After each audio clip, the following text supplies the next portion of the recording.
ओम प्रकाश तिवारी, राष्ट्रीय अध्यक्ष, मानवतावादी कैंडिडेट, योग युग परिवर्तन आश्रम, 16 पार सड़क, रेरा बाजार, बलरामपुर।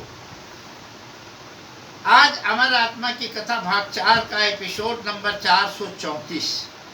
आपको ये बताना चाहते हैं कि स्वप्न है क्या और स्वप्न का महत्व जीवन में क्यों। भगवान ने सब कुछ बनाया तो स्वप्न क्यों बना दिया, और फिर स्वप्न का महत्व क्या है, स्वप्न का कारण है बनाने का है उसको। और मैंने जो 22 फरवरी सन 2015 में जो स्वप्न देखा है उसे भी आपको सुनाएंगे। इस प्रकार से इस किताब में मैंने लिख दिया है, उसी को पढ़ के आपको सुना रहा हूँ। स्वप्न है क्या बता रहे हैं। जैसे विश्व का नक्शा एक पन्ने पर उतरता है और मानो उसको समझ पाता पूरी दुनिया को पढ़ लेता है। एक पन्ने पर पूरे विश्व का नक्शा होता है, मानो उसे समझ भी जाता है और पढ़ भी लेता है। लेकिन नक्शा देखने का ज्ञान सीखना बहुत जरूरी है, तब मानो समझेगा इसको एक देश से दूसरे देश की कितनी दूरी है। एक देश से दूसरे देश की कितनी दूरी है, अगर नक्शा को का अध्ययन है उसे, तो वो अवश्य बता देगा। उसी प्रकार से आपका स्वप्न है। उस प्रकार स्वप्न अगर कोई मानो समझ तो पाता है, अपने जीवन के कार्यों को पक्का सुधार हुआ लाता है। अगर अपने स्वप्न को समझ गया तो अपना भूत भविष्य वर्तमान सब कुछ वो जान जाएगा।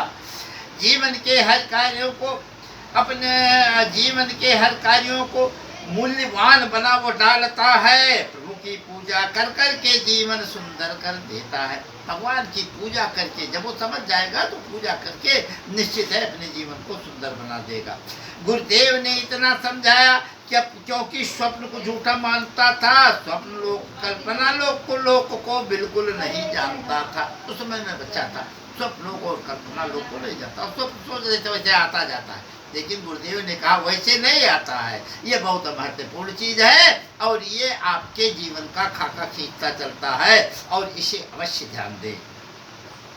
गुरुदेव ने आदेश दिया कि स्वप्न को तुम लिखते जाओ, स्वप्न अर्थों को लेकर के जीवन भर बना जाओ। जिस प्रकार से छायापाजी का कविता का अर्थ अलग होगा और मुहावरा अगर बोला जाए तो अर्थ दूसरा समझना होगा। अगर मुहावरा बोला जाए तो शब्द कुछ और अर्थ कुछ और होता है। उस प्रकार से स्वप्न देखते उसका अर्थ अलग होता और जो इसको समझ जाता वो सारे पाप को हर धोता। स्वप्न के अर्थ को अगर समझ गया तो उसका पाप ऑटोमेटिक धुल जाएगा। जो अर्थ समझना पाना तुम उसको मुझसे समझ लेना। स्वप्न लोक भ्रमण करके खूब अनुभव तुमको है लेना। स्वप्न लोक को खूब भ्रमण करो, स्वप्न खूब देखो, लेकिन उससे अनुभव अवश्य लो। भगवान भजन को ला करके जीवन में अपने भरना है और बार बार जो स्वप्न देखते उसका अर्थ तुम्हें समझना है। बार बार जो तुम स्वप्न देखते हो उसका अर्थ तुम जरूर समझो और उसी के अनुसार चलो, इस तब जीवन धन्य होगा। बोलो श्याम रामचंद्र की।